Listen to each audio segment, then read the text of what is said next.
Assalamualaikum warahmatullahi wabarakatuh. Halo semuanya, perkenalkan nama aku Renita Fitri dengan NIM 1107621283.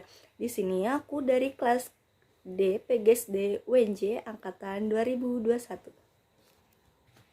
Di sini aku akan memberikan sedikit pengetahuan aku tentang sistem pendidikan yang ada di luar negeri. Nah, apa sih pendidikan di luar negeri itu? Nah, pendidikan di luar negeri itu lebih menekankan kepada bermain, berlatih, berinteraksi, dan yang lebih pentingnya mengeksplorasi lingkungan tersebut. Nah, kemudian mereka dapat berharap dengan pengajarannya ini dapat berfokus untuk melatih pengembangan motorik serta respon yang baik terhadap anak tersebut. Nah, mengapa pendidikan di luar negeri ini dapat menjadi pertimbangan solusi? Nah, yang pertama itu pendidikan di luar negeri ini akhirnya menjadi pertimbangan solusi membandingkannya dengan pendidikan di Indonesia, di tanah air kita ini. Nah, kuliah di luar negeri juga nggak hanya sekedar pengalaman yang baru di tempat yang baru. Alasan utama yang sangat esensial yaitu kualitas pendidikan mereka ini memang nggak ada yang nggak diragukan kembali.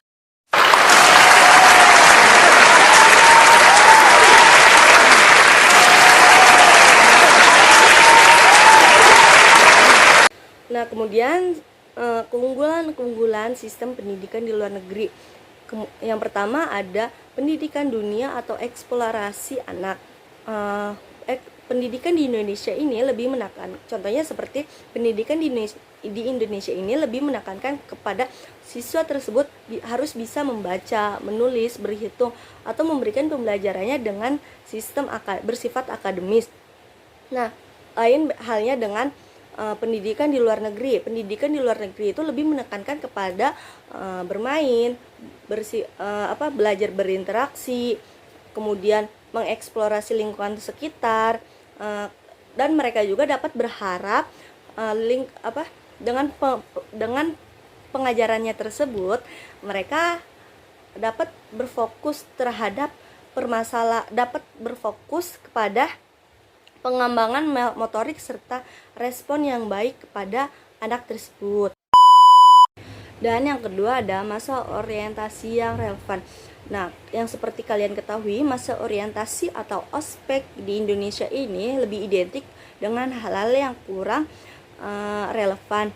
Nah, beda halnya dengan pendidikan di luar negeri. Pendidikan di luar negeri ini diisi dengan hal-hal aktivitas yang positif.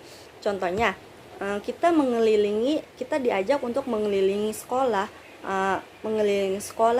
dan pengajarannya. Kemudian selain itu juga aktivitas kita diisi dengan hal-hal yang positif seperti seminar atau kajian pengenalan kampus atau sekolah, dan kita diisi dengan games-games yang seru atau kayak lebih menarik gitu dengan games-gamesnya. Kemudian yang ketiga ada pembelajaran dan pengajaran yang komprehensif. Banyak universitas berperingkat dunia yang menerapkan metode hands-on learning. Yaitu, apa itu hands-on learning? Hands-on learning adalah menyediakan klub untuk mengembangkan keaktifan bakat dalam jurusan kuliah yang dipilih oleh kita, hingga gaya pembelajarannya yang diterapkan dalam kelas kita. Kemudian, dan banyak juga universitas yang menyediakan organisasi atau hub atau platform sendiri, di mana kita bisa bergabung untuk menggunakannya dengan mengasah kreativitas kita untuk berkreasi.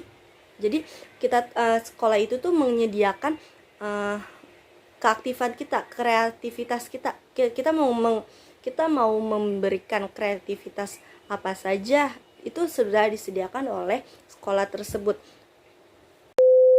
Yang keempat, banyak acara universitas yang menarik. Nah, klub, organisasi pada universitas ini kan biasanya mengadakan acara atau festival yang unik, bukan? Contohnya ada yang bersifat dengan akademi, sport, kemudian hobi, humanity, hingga beragam lainnya. Dengan terlibat dalam klub tersebut, kita tidak hanya belajar berkomunikasi dan berkepemimpinan saja, kita juga bisa mengasah kembali, berkesempatan mengikuti kegiatan yang lebih menyenangkan. Yang kelima itu berorientasi pada proses dan hasil.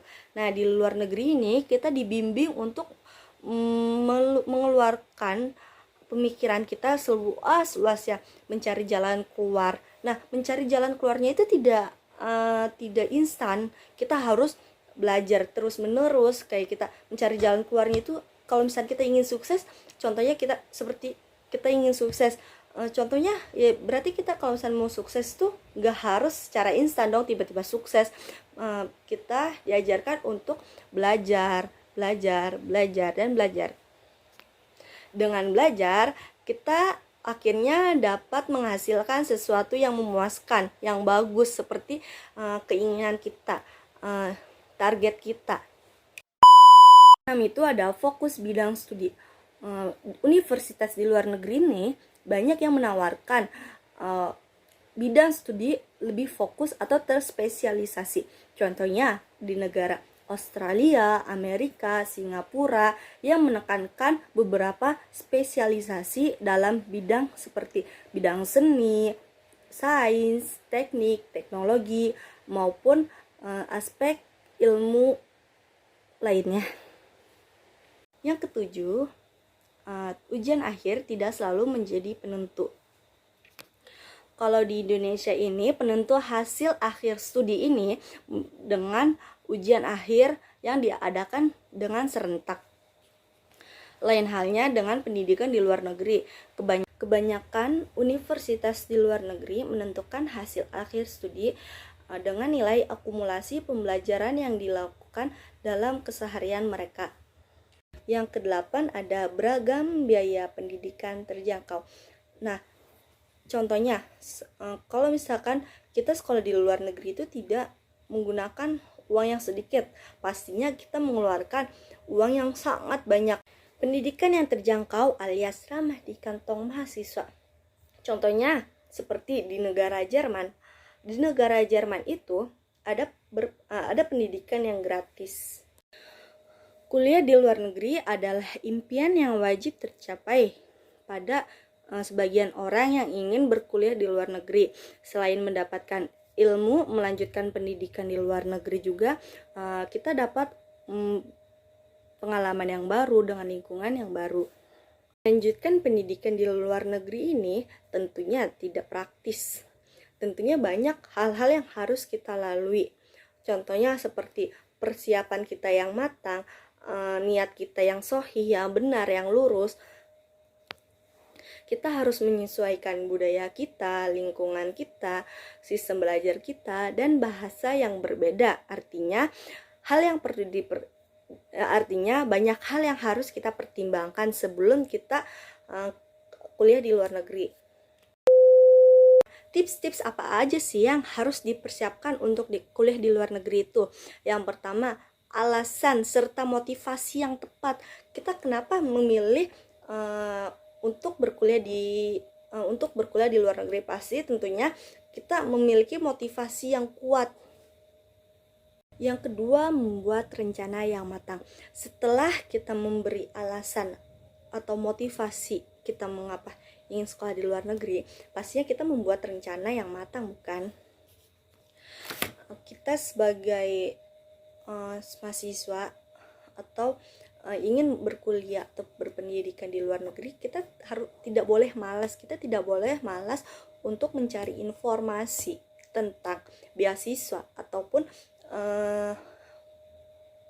pendidikan yang ada di sana. Yang ketiga ada pilih universitas dan negara tujuan. Mengapa kita harus pilih universitas atau negara yang dituju oleh kita? Kita sebelum berangkat atau kita sebelum matang untuk ke sekolah di luar negeri, kita harus mengetahui dulu, kita harus mencari budaya yang di sana, bahasa yang di sana, kehidupan negara yang kita pengen tuju. Yang keempat, ada mempersiapkan dokumen-dokumen krusial. Nah, kita tentunya menyiapkan dokumen-dokumen itu tidak dengan waktu yang singkat, pastinya dengan waktu yang panjang. Takutnya kita sudah menyiapkan semua, tetapi kita ada yang tertinggal atau yang terlupa. Ada beberapa dokumen yang belum kita siapkan. Maka dari itu kita harus mempersiapkan dokumen-dokumen tersebut dengan jauh-jauh hari, dari jauh-jauh hari, supaya tidak ada yang tertinggal dokumen-dokumen yang ditetapkan oleh negara tersebut atau sekolah tersebut. Yang kelima, ada mempersiapkan porto kuliah pada luar negeri. Menempuh pendidikan di luar negeri tentunya tidak dengan biaya yang sedikit. Tentunya pasti kita mengeluarkan biaya yang sangat banyak. Kita harus menentukan kita tempat tinggal di mana, biaya tempat tinggal di sana berapa, kemudian kita di sana mau makan apa, keseharian kita di sana mau makan apa. Kan pasti itu butuh biaya yang banyak, bukan? Jadi kita harus mempersiapkan porto kuliah kita, biaya kuliah kita. Yang keenam, mengikuti kursus bahasa. Nah, di luar negeri, mengapa kita harus menentukan negara yang kita tuju? Tentunya kita harus mengasah, menggali bahasa yang kita tuju itu. Misalkan kita pengen ke Arab atau enggak Inggris, berarti kita harus berlatih terus vocab atau mufrodat bahasa-bahasa sana. Kita harus berlatih bahasa Arab ataupun bahasa Inggris, vocab ataupun mufrodat tersebut. Yang ketujuh, kita harus menyelidiki budaya negara yang kita tuju. Sistem pendidikan di luar negeri. Yang pertama ada Australia. Sekolah di Australia dibagi menjadi 2 golongan, yaitu yang pertama golongan negeri dan yang kedua golongan swasta. Lamanya sekolah dasar dan menengah di Australia sama dengan di Indonesia. Lamanya yaitu 12 tahun. Wajib belajar di Australia adalah sampai dengan kelas 10. Kelas 11 dan kelas 12 disebut dengan senior secondary. Yang kedua ada Singapura. Lamanya pendidikan di Singapura sama dengan di Indonesia, yaitu 6 tahun. Terdiri dari program dasar 4 tahun dan diikuti oleh program orientasi selama 2 tahun. Yang ketiga, Malaysia. Di Malaysia ada beberapa macam tipe sekolah, yaitu sekolah menengah kebangsaan, yaitu memakai bahasa Melayu sebagai pengantar, dan sekolah jenis kebangsaan yang menggunakan bahasa Inggris, Mandarin, atau Tamil sebagai pengantar. Yang keempat, Inggris. Lamanya pendidikan di Inggris sama dengan pendidikan di Indonesia, yaitu 6 tahun. Setelah lulus dari sekolah dasar primary education, pelajar melanjutkan ke jenjang sekolah menengah atau secondary education yang durasinya selama 4 tahun. Yang kelima itu ada Amerika Serikat. Lamanya pendidikan di Amerika Serikat ini sama dengan Indonesia, yaitu 12 tahun. Pendidikan dasar di primary school selama 5 tahun, dan lalu secondary school atau sekolah menengah yaitu 7 tahun. Selanjutnya yang keenam ada Mesir. Program S1 di Mesir, masa kuliahnya yaitu selama 4 tahun. Kecuali pada fakultas syariah dan hukum umum, itu belajarnya selama 5 tahun. Kuliah pada program S2 yaitu 2 tahun, ditambah 2 tahun lagi untuk menulis risalah atau tesis untuk meraih gelar MA atau Master of Art. Pada program S3 tidak ada masa kuliah lagi. Jadi langsung menulis disertai untuk meraih gelar doktor. Kurang lebihnya mohon maaf, semoga video ini sangat bermanfaat dan membantu untuk penonton yang menonton video ini. Sekali lagi, kurang lebihnya mohon maaf. Wassalamualaikum warahmatullahi wabarakatuh. Terima kasih semua.